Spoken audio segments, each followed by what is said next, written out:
En aras de contribuir al debate y no dejarse enredar, hago este video dedicado a desmontar o al menos vislumbrar las falacias con las que los políticos engañan al pueblo. Pero, ¿qué es una falacia?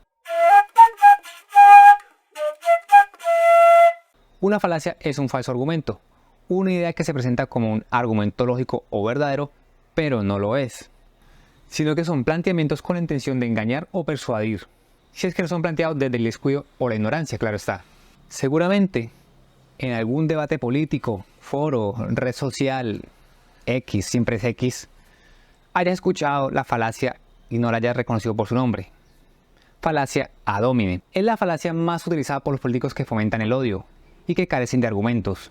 La falacia, como su nombre lo indica en latín, alude a atacar a la persona, al hombre, y no a sus ideas o sus planteamientos.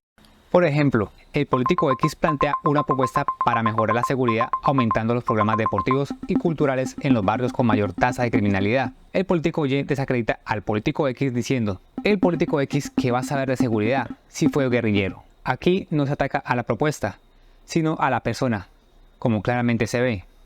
La falacia ad hominem o ad hominem apela al origen, estatus económico, social, moral o el que sea para atacar. Veamos otro ejemplo.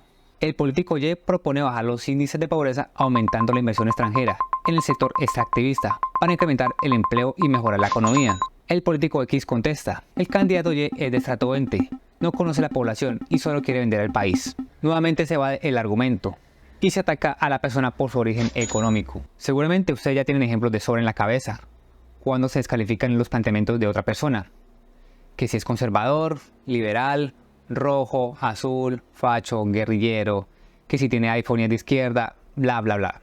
Ustedes ya saben. Vamos con otra falacia. Falacia ad populum.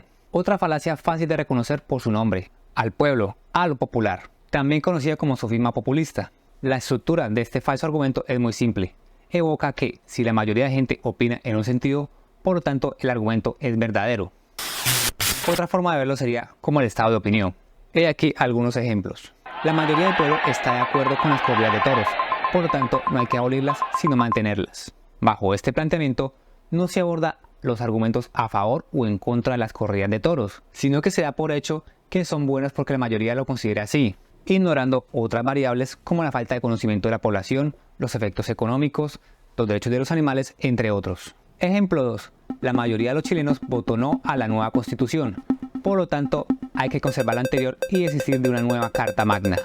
Bajo este planteamiento se alude al poder del electorado, sin abordar las causas reales de la votación negativa y se da por hecho que no quieren una nueva constitución. Se va a dar el debate sobre los desacuerdos, los motivos de la votación, el deseo de los pobladores, todo el articulado, entre otros.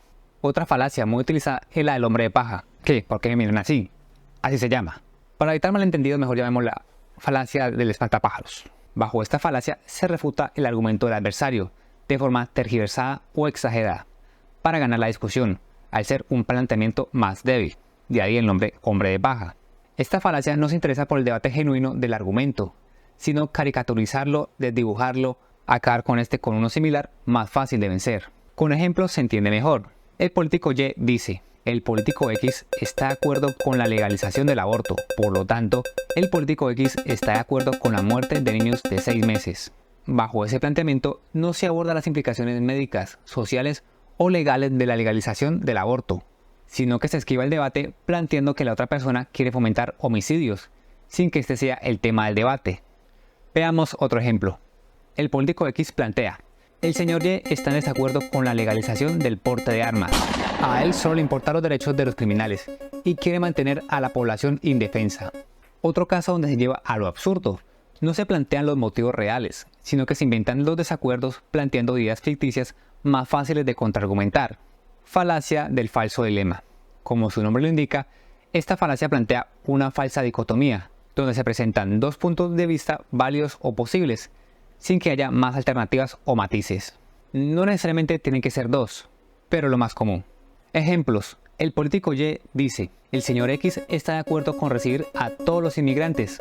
A mí me preocupa más los derechos de los conciudadanos. Bajo esta premisa xenófoba se plantea estar entre la espada y la pared, entre recibir inmigrantes, rechazarlos o expulsarlos, dando una única opción válida, cuando no tiene por qué ser así. Otro caso. Habla el señor X. Pueden votar por el señor Y para convertir nuestro país en comunista. O pueden votar por mí para garantizar sus derechos y libertad. Son los típicos planteamientos de ¿estás a mi lado o en mi contra? ¿Lo mejor o lo peor? Siempre con la idea de polarizar, de ser extremo, azul o rojo, cuando la realidad es mucho más compleja y llena de matices. Vamos con la siguiente falacia. Falacia ad ignorantiam, o apelación a la ignorancia. Es aquella donde se toman conclusiones como verdaderas, sin importar la veracidad de las premisas. Es decir, a pesar de la falta de pruebas o datos sobre un hecho, igualmente se puede tomar como cierta la conclusión. Con ejemplos es más sencillo de explicar. Nadie ha podido demostrar que los extraterrestres no existen. Por lo tanto, los alienígenas viven entre nosotros. Lo mismo con Dios. No puede demostrar que Dios no existe, por lo tanto, Dios sí existe. Y sirve en el sentido contrario. En política es similar. Ahora el señor X. El político Y afirma que me robé 70.000 millones, pero no me han condenado, así que no soy corrupto. Bajo esta idea se asume la inocencia del acusado bajo cierto parámetro, sin que ella realmente tenga premisas demostradas, o que no influyan otros factores, como los procesos penales, soborno a jueces, inoperancia del sistema, falta de pruebas, vencimiento de términos, entre otros. Se evita el debate tomando una conclusión por verdadera, sin tener la claridad de las premisas, aunque cabe aclarar que la presunción de inocencia es vital para el sistema jurídico mundial, ya que sería terrible tomar a todos los acusados por culpables y horriblemente engorroso limpiar la imagen de todas las personas inocentes. Vamos con otro ejemplo menos polémico. Habla el señor Y. El plan económico del señor X no se ha demostrado que funcione, por lo tanto debe ser un fracaso. De nuevo, la falta de evidencia o prueba se usa para dar una conclusión anticipada, sea negativa o positiva, pero no argumenta la tesis del por qué sería un fracaso o éxito, eludiendo el debate. Esto mismo se puede utilizar para planteamientos en salud o políticas sociales, olvidando que se pueden obtener valoraciones de cifras o mediciones en el tiempo que apoyen o fundamenten una premisa, antes de sacar conclusiones. Esta falacia es más utilizada para que el principio de la prueba recaiga en el contradictor. Por ejemplo, habla el señor Y. Si el señor X legaliza las sustancias psicoactivas, hará que nuestra población se vuelva drogadicta, ya que no tiene forma de mostrar lo contrario. Bajo ese planteamiento, el señor Y hace recaer el principio de culpa sobre el adversario, en vez de demostrar por qué la sociedad se volvería drogadicta bajo su premisa. Con estas 5 falacias, creo que es suficiente para terminar el video. Por supuesto, hay muchas más, como la falacia de autoridad, ad baculum, de generalización, la pista falsa o cortina de humo, pendiente resbaladiza, ad nauseam, entre otros. Pero para no hacer un video largo y pesado y que poca gente retenga la información que se da, creo que con estas 5 es más que conveniente para que se recuerden 2 o 3 o las 5, ¿por qué no? Si les parece bien, luego hacemos las otras 5 o otras más, ¿por qué no? Quédate en todos sus comentarios y nos vemos en otro video. Hasta la próxima.